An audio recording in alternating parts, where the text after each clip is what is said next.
पूर्व deputy CM Sachin Pilot ने BJP के राष्ट्रीय अध्यक्ष जेपी नड्डा के बयान पर जमकर पलटवार किया। उन्होंने कहा कि नजरें तो अब बीजेपी को वसुंधरा जी पर रखनी चाहिए, वह क्या करने वाली हैं, क्या नहीं, बीजेपी में कितनी खींचतान मची हुई है, टिकटों में कितना विवाद है, यह किसी से छिपा हुआ नहीं है।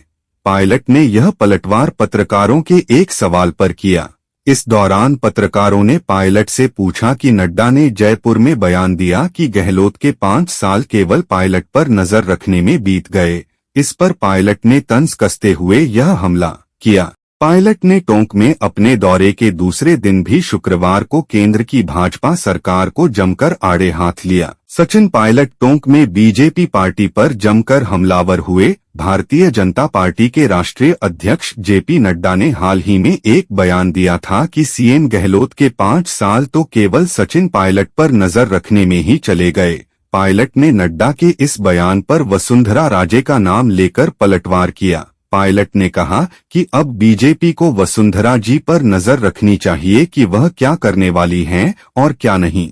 इस बात के कई मायने निकाले जा रहे हैं। हाल ही में बीजेपी ने इस बार चुनाव में किसी का भी चेहरा आगे लाने से इनकार कर दिया और पीएम मोदी के चेहरे पर ही चुनाव लड़ने की बात कही है, जिसको लेकर कयास यह लगाए जा रहे हैं कि आने वाले समय में वसुंधरा राजे इसको लेकर बड़ा कदम उठा सकती हैं। पायलट ने पत्रकारों से बातचीत के दौरान ईडी की कार्रवाई को लेकर बड़े सवाल खड़े किए। उन्होंने कहा कि जब भी चुनाव नजदीक आते हैं, बीजेपी की ओर से ईडी की कार्रवाई करवाई जाती है।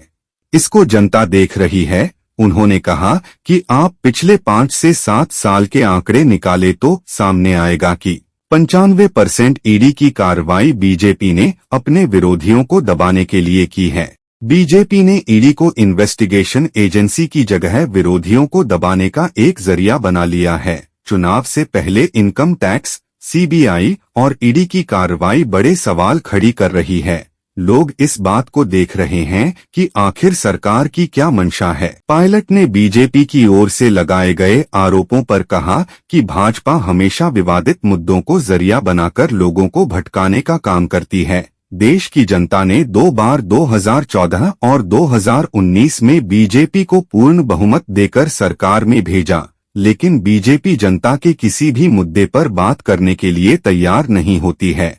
वह हमेशा विवादित मुद्दों को लाकर लोगों का ध्यान भटका देती है। यह बीजेपी की पुरानी रणनीति रही है, जबकि कांग्रेस चाहती है कि सरकार देश के सभी मुद्दों पर चर्चा करे। कांग्रेस ने हर बार महंगाई, बेरोजगारी, पत्रकार सुरक्षा कानून, इन्वेस्टमेंट जैसे कई मुद्दों पर चर्चा करने की कोशिश की, लेकिन इस पर कभी चर्चा नहीं हुई। सचिन पायलट गुरुवार को भी टोंक जिले के दौरे पर रहे। इस दौरान पायलट ने सुबह जिला न्यायालय में लिफ्ट का उद्घाटन किया। इसके बाद अमीनपुर गांव बनास रास्ते का निरीक्षण किया। इसके बाद पायलट ने मोडियाला, मोरभाटिया, खरेड़ा, सेतिवास में विभिन्न कार्यक्रमों में हिस्सा लिया और जनसभाओं को संबोधित किया। इस दौरान पायलट के स्वागत में कार्यकर्ताओं ने जमकर उत्साह दिखाया।